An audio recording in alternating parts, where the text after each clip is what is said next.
Ayahku adalah Dewa Perang. Bab 731. Meskipun Sekte Maoshan dan Sekte Longhu sama-sama merupakan pendeta Tao, mereka masing-masing memiliki kelebihannya masing-masing. Para pendeta Tao dari Sekte Longhu umumnya menggunakan kertas jimat ditambah mantra, sedangkan Sekte Maoshan menggunakan pedang kayu persik dan kertas jimat. Saat melancarkan serangan, yang dibutuhkan hanyalah pedang kayu persik. Biasanya, mereka akan menuangkan kekuatan berbagai jimat ke dalam pedang kayu persik, membentuk titik ledakan di dalamnya.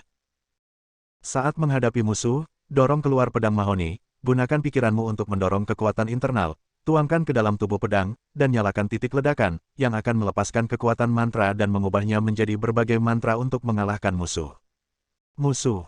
Namun, saat ini, lawan yang mereka hadapi jelas cukup tangguh. Parang yang diayunkannya tidak hanya kuat, tapi juga kuat, sepertinya membawa energi yang kuat, yang langsung menghancurkan mantra itu. Untuk saat ini, pertarungan terbagi rata. Di bawah desakan Kyuda Biao, semua master mengayunkan pisau mereka dengan liar, melepaskan aura pedang yang berkilau dan tajam. Seperti pelangi, ia menerkam sekelompok pendeta Tao, memaksa mereka mundur. Pendekar pedang ini sepertinya lebih unggul. Berbagai mantra yang diucapkan oleh para pendeta Tao dari Sekte Maoshan tidak hanya dihancurkan berkeping-keping, tetapi sebagian energi sihir yang tersisa juga dilemparkan ke sekeliling, langsung mengenai orang-orang yang tidak sempat menghindar, menyebabkan mereka terjatuh ke tanah. Tanah meratap. Guan Qianjun, yang berlari ke samping dengan kian-kian di punggungnya, mengerutkan kening saat melihatnya, dengan sedikit kemarahan di wajahnya. Qian Qianyi, yang sedang berbaring telentang, tidak senang saat melihatnya. Ayah! Mereka bertengkar saat bertengkar, tapi kenapa?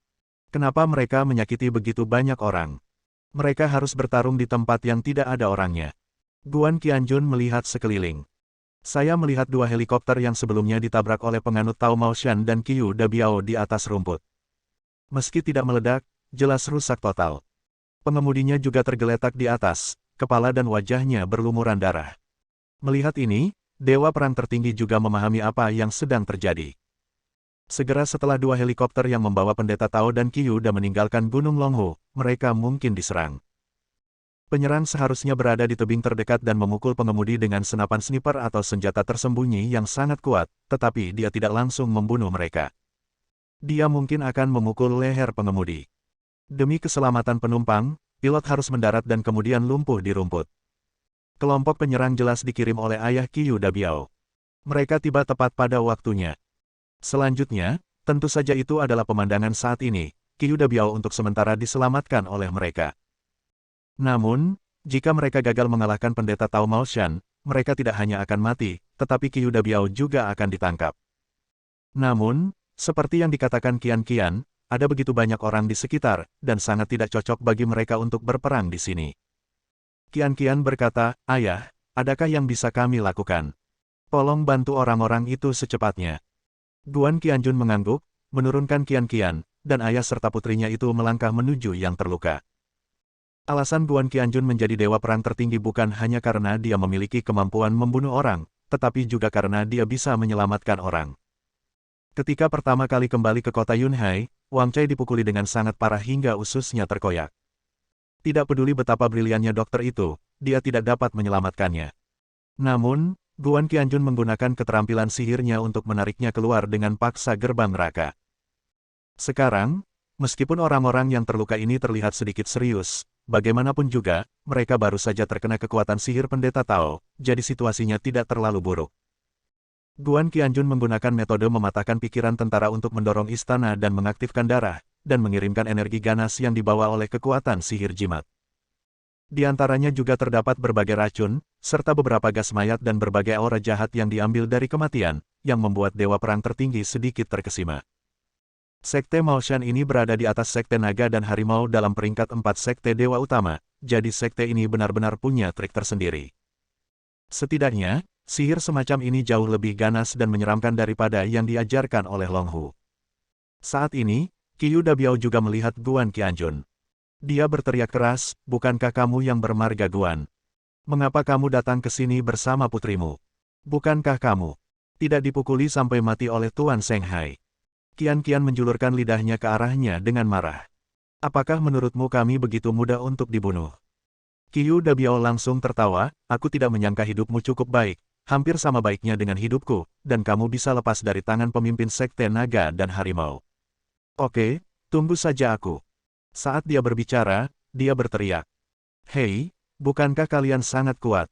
Apa kalian tidak mampu mengalahkan pendeta Tao dari Maoshan? Lalu bunuh mereka secepatnya, lalu tangkap anak itu untukku.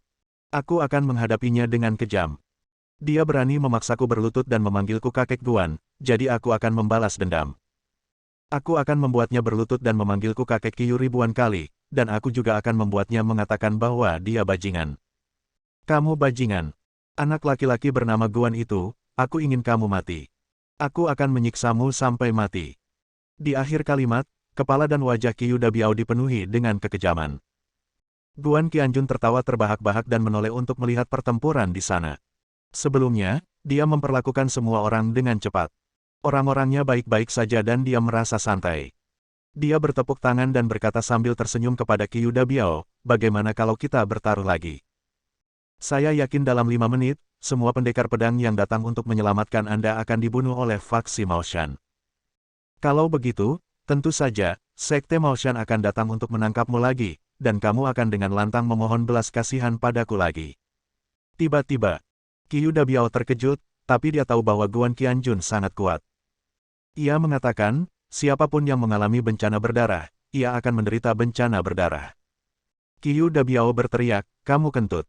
Kamu meludah sebelum mengatakan itu lagi. Kamu mulut gagak, tahukah kamu asal-muasal geng pendekar pedang yang disewa ayahku untuk menyelamatkanku? Mereka disebut pendekar pedang Tianya Mingyue. Mereka termasuk di antara 3 organisasi pembunuh teratas di seluruh kerajaan naga. Lagi pula, orang-orang di sini semuanya elit. Mereka tidak akan pernah bisa mengalahkan Sekte Maoshan. Pernahkah kamu melihat pendekar pedang ini seperti kilat? Dengan suara kresek, mereka akan memaksa sapi-sapi mati Sekte Maoshan untuk lari kembali. Ngomong-ngomong soal ini, dia masih banyak bicara dan berteriak keras. Setelah pendekar pedang ini membunuh newbie dari Sekte Maoshan, aku ingin mereka membawaku ke Sekte Longhu dan membunuh newbie yang mengkhianatiku. Newbie yang menyakitiku. Newbie yang pengkhianat. Semuanya. Terutama yang bernama Gunung Suci, yang menelan lebih dari 5 juta dariku, namun meninggalkanku dan tidak mengakuiku. Saat aku memikirkan ini, hatiku masih sakit. Dia pun mengangkat tangannya untuk memegangi jantungnya yang sungguh sakit. Qian berteriak dengan marah, hei, jangan ubah topik pembicaraan. Aku bilang aku ingin bertaruh denganmu, tapi kamu tidak berani bertaruh, kan? Aku tahu kamu pengecut. Cucu. Pengecut. Super bajingan kura-kura. Kata-kata ini membuat Qiu Dabiao hampir melompat meski kakinya terluka. Dia berteriak, gadis sialan, siapa yang kamu bicarakan? Qian menjulurkan lidahnya ke arahnya dan berkata dengan nakal, bukankah kamu bajingan penyusuper? Bukankah kamu pengecut, dan pengecut? Hanya orang seperti itu yang tidak berani bertaruh denganku. Karena kamu tahu kamu akan kalah. Kamu tahu nanti, kamu akan menangis terseduh-seduh dan memohon pada ayahku untuk menyelamatkanmu. Kamu akan berinisiatif menelepon ayahku kakek Guan dan mengatakan bahwa kamu bersedia belajar menggonggong seperti anjing dan merangkak seperti anjing. Bab 732. Qiu Dabiao tertawa terbahak-bahak. Apakah aku akan kalah? Aku, Qiu Dabiao, tidak akan pernah kalah. Dengan semua pembunuh elit pedang Tianya Mingyue yang melindungiku dan bertarung demi aku tidak akan pernah kalah. Aku tidak akan pernah memohon belas kasihan lagi. Kaulah yang memohon maaf padaku dan memohon padaku untuk melepaskanmu. Baiklah, Guan Qianjun, aku akan bertaruh denganmu. Kamu ingin bertaruh apa? Guan Qianjun berkata perlahan, masih ada 4 menit lagi. Faksi Maoshan akan segera membunuh para pembunuh itu, dan kamu akan segera memohon ampun padaku. Kamu akan lebih sengsara daripada di kaki Gunung Longhu sebelumnya. Kentut, kentut, kentut. Qiu Dabiao berteriak dengan tegas, sama sekali tidak.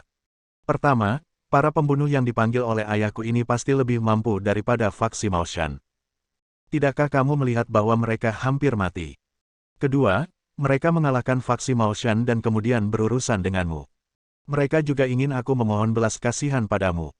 Kamu memohon maaf padaku. Seluruh keluargamu memohon maaf padaku. 18 generasi nenek moyangmu memohon maaf padaku. Teriakannya sangat menentukan. Guan Qianjun mengangkat bahunya sambil sedikit mengejek. Pokoknya, jika kamu kalah, Wang Cai. Dia tiba-tiba melihat ke arah anjing kecil yang mengibaskan ekornya di sebelahnya. Saya melihat bahwa Anda cukup kecewa ketika Anda melihat hidung banteng di Gunung Longhu tadi karena mereka tidak memakan kotoran Anda. Sekarang Anda memiliki kesempatan lagi. Apakah Anda punya cukup energi? Wang Chai mengangguk keras dan menggonggong 2 kali. Berbalik dan arahkan pantatmu ke arah Qiu Dabiao di sana. Dengan keras, itu membuat tumpukan kue lagi. Ini lebih besar dari potongan kue tadi. Ini sangat kuat, datang begitu saja, dan bahkan Dewa Perang tertinggi pun tercengang. Qian menyombongkan diri dan bertepuk tangan. Oke, ayah, jika dia kalah, dia harus memakan tumpukan kue ini. Ini jauh lebih kuat daripada bagian Yubi yang beranggotakan 9 orang di gunung. Kurasa itu akan mengisi perutmu. Dia mengedipkan mata pada Qiu Dabiao. Tiba-tiba, putra tertua keluarga Qiu sangat marah hingga ingin merangkak dan menggigitnya sampai mati. Dia meraung tajam, para pembunuh elit yang disewa ayahku untukku tidak akan pernah kalah. Mereka pasti akan membunuh para pendeta Tao dari Sekte Maoshan. Saya tidak akan pernah menjadi pengecut dan memohon ampun lagi. Jika waktunya tiba, Guan Qianjun akan memakan tumpukan kotoran ini. Guan Qianjun memamerkan giginya dengan geli.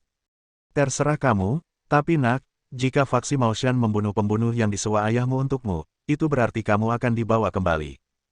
Ingatlah untuk memakan kotoran ini sebelum kamu dibawa kembali. Aku sangat tidak suka dengan orang yang terus-menerus mengingkari janjinya. Qianye berkata dengan lantang, ya, kamu bilang orang lain pengkhianat, tapi nyatanya kamulah yang pengkhianat. Orang jahat berbadan besar berani menyebut orang lain sebagai orang jahat. Qiu Dabiao sangat marah sehingga dia tidak mau berbicara dengannya. Dia tiba-tiba menoleh dan berteriak di sana, hei, apakah kamu mendengar itu? Ada bajingan yang muncul entah dari mana di sini dan bertaruh padaku bahwa dalam beberapa menit, faksi Maoshan akan membunuh semua orang. Bekerja lebih keras untukku. Bunuh faksi Maoshan. Aku bertaruh dia. Akan memakan banyak kotoran. Selama kamu membunuh faksi Maoshan, aku akan memberimu bonus masing-masing 3 juta lagi. Aku ingin melihat dengan mataku sendiri bahwa bocah yang tidak tahu berterima kasih ini memakan semua omong kosong itu. Dia menunjuk tajam ke arah Guan Qianjun, lalu menunjuk ke tumpukan kotoran anjing yang masih mengepul. Di sana, apakah itu selusin atau 20 pembunuh atau pendeta Tao dari Sekte Maoshan, mereka semua melihat ke sana. Kemudian, kedua belah pihak tertawa serempak. Pedang Tiannya Mingyue. Orang macam apa yang tidak peduli dengan hidup dan mati? Tidakkah kamu melihat bahwa aku telah membunuh faksi Maoshan sampai kehilangan baju besi mereka? Kamu bisa merawatnya dengan santai, tapi kamu masih kentut di sana. Saya sudah besar dengan makan kotoran anjing, jadi sekarang saya sangat ingin makan kotoran anjing, tetapi saya juga takut orang lain akan menganggap saya makan kotoran anjing tidak normal, jadi saya ingin menggunakan cara ini untuk memakan kotoran anjing secara terbuka. Ketika Qiu Dabiao mendengar ini, Long Xin sangat senang. Dia meletakkan tangannya di atas tangannya dan tertawa, ya, sobat itu, kamu benar sekali. Guan Qianjun, kamu adalah tipe orang yang dia katakan. Sekolah Maoshan. Oh, bukankah itu orang yang melumpuhkan Sekte Harimau Naga dari surga ke bumi? Masuk akal jika formasi pemecah surga Harimau Naga yang digunakan bersama oleh wakil kepala sekolah itu dapat membunuhnya, kenapa? Apakah kamu lari sekarang? Ini menunjukkan bahwa anak ini masih memiliki beberapa keterampilan dan dapat melarikan diri. Sayang sekali. Jika kamu melarikan diri, kamu harus segera melarikan diri. Tempat ini tidak jauh dari Gunung Longhu. Para pendeta Tao itu akan segera mengejarmu. Wah, kamu disambar petir karena begitu sombong. Kamu lolos dari petir pertama tapi kali ini, menurutku kamu tidak bisa melarikan diri bagaimanapun caranya. Kamu masih punya waktu luang untuk bertaruh dengan Qiu Dabiao bahwa kita bisa membunuh mereka dalam beberapa menit. Benarkan? Bagaimana kamu tahu itu? Zui Fengzi tertawa terbahak-bahak. Anak ini memang memiliki penglihatan yang bagus, dan dia melihatnya. Jadi saudara-saudara, kita hampir mengurangi kekuatan orang-orang ini, ayo gunakan formasi transformasi iblis. Semua pendeta Tao harus segera bersiap. Sosok mereka tiba-tiba mundur lebih dari 100 meter sekaligus. Kemudian, dia memutar pedang mahoni, mengangkat lehernya tinggi-tinggi, dan membuka mulutnya lebar-lebar. Mereka memasukkan pedang mahoni sepanjang 1 meter ke dalam mulut mereka. Adegan ini mengejutkan para pembunuh, Qiu Dabiao, dan orang-orang di sekitarnya yang menyaksikan pertempuran itu dengan ketakutan. Qian juga sangat tidak bisa dijelaskan. Dia mengangkat wajah kecilnya dan bertanya dengan rasa ingin tahu, "Ayah, apa yang dilakukan para pendeta Tao itu? Apakah mereka mencoba bunuh diri dengan menelan pedang mereka? Ini tidak benar. Tidak mungkin orang-orang ini melakukan hal bodoh seperti itu." Petik 2. Oh, ini akrobatik, aku melihatnya di TV. Tapi bukankah mereka akan bertarung sampai mati dengan para pembunuh itu? Kenapa mereka tiba-tiba melakukan akrobat? Tidakkah menurutmu melakukan akrobat dan membuat ekspresi menakutkan bisa menakuti para pembunuh itu? Suara bayi kecil yang lucu itu agak keras, dan orang-orang di sekitarnya tidak bisa menahan tawa ketika mendengarnya. Para pembunuh pedang Tianya Mingyue juga melihatnya dengan tidak dapat dijelaskan.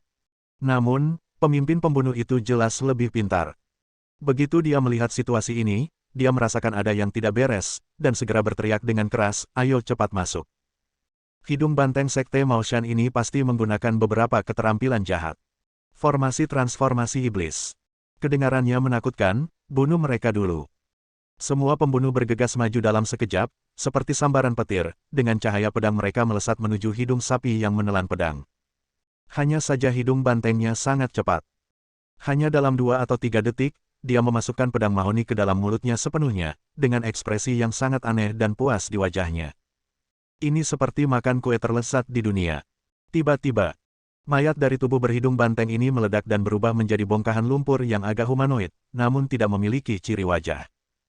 Ini benar-benar terlihat seperti patung yang ditumpuk secara acak dari lumpur.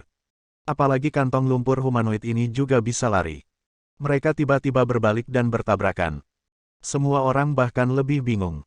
Mengapa mereka merasa seperti sedang bermain game? Bersambung.